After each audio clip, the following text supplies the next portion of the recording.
સંસદની સદસ્યતા રદ થયા બાદ રાહુલ ગાંધીએ પાર્ટી હેડક્વાર્ટરમાં મીડિયા સાથે વાત કરતા કહ્યું કે ભારતમાં લોકશાહી પર હુમલો થઈ રહ્યો છે। રાહુલે કહ્યું કે મંત્રીઓએ ખોટા આરોપો લગાવ્યા હતા।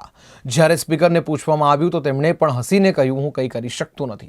રાહુલ ગાંધીએ પ્રેસ કોન્ફરન્સમાં જણાવ્યું હતું કે મેં સંસદમાં સવાલ કર્યો હતો કે અદાણીની શેલ કંપનીમાં 20,000 કરોડનું કોઈએ રોકાણ કર્યું છે, આ રૂપિયા કોના છે?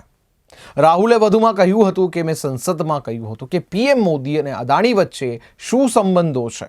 મીડિયા રિપોર્ટ્સને ટાંકીને મેં તેમને પુરાવા પણ આપ્યા હતા। मैंने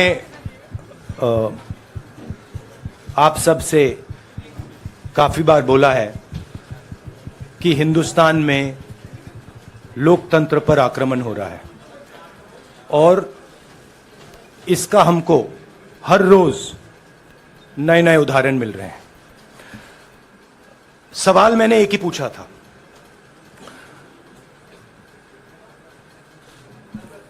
फाउंडेशन पे जाता हूं, अदानी जी की शेल कंपनीज हैं, अदानी जी की शेल कंपनीज हैं, उसमें 20,000 करोड़ रुपया किसी ने इन्वेस्ट किया। अदानी जी का पैसा नहीं है, का पैसा नहीं है। अदानी जी का इंफ्रास्ट्रक्चर बिजनेस है, पैसा किसी और का है। सवाल यह है, ये जो 20,000 करोड़ रुपए हैं, ये किसके हैं? ये सवाल मैंने पूछा। मैंने पार्लियामेंट हाउस में प्रूफ देके, जो मीडिया रिपोर्ट से मैंने निकाला, अदानी जी और नरेंद्र मोदी जी के रिश्ते के बारे में डिटेल में बोला। रिश्ता नया नहीं है, रिश्ता पुराना है। जब नरेंद्र मोदी जी गुजरात के सीएम बने थे तब से रिश्ता है और उसके बहुत सारे पब्लिक प्रूफ्स हैं। हवाई जहाज में मैंने फोटो दिखाई, नरेंद्र मोदी जी बड़े कंफर्ट में बैठे हुए थे अपने दोस्त, अपने मित्र के साथ, पार्लियामेंट में मैंने दिखाई। यह सवाल मैंने पूछा। फिर मेरी स्पीच को एक्सपंज किया गया।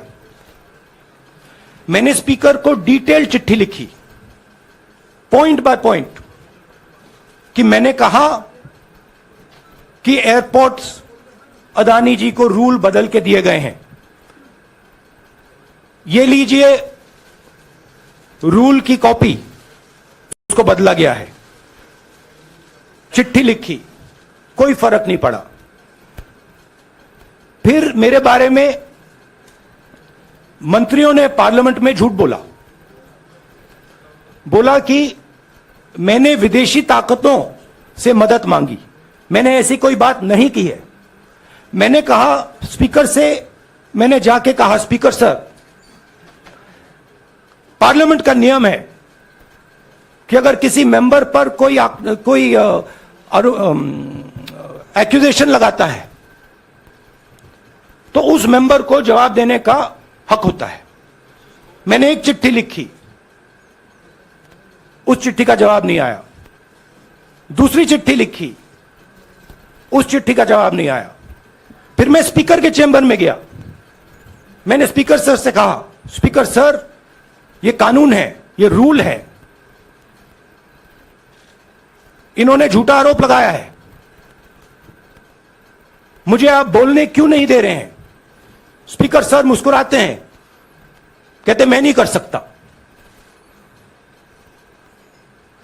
और फिर उसके बाद आपने सबने देखा क्या हुआ। सवाल पूछना मैं बंद नहीं करूंगा। नरेंद्र मोदी जी का अदानी के साथ क्या रिश्ता है और 20,000 करोड़ रुपए किसके हैं, मैं पूछता जाऊंगा। मुझे कोई डर नहीं लगता इन लोगों से। और अगर ये सोचें कि मुझे डिस्क्वालीफाई करके, धमका के, जेल में डाल के मुझे बंद कर सकते, नहीं, मेरी वो हिस्ट्री नहीं है।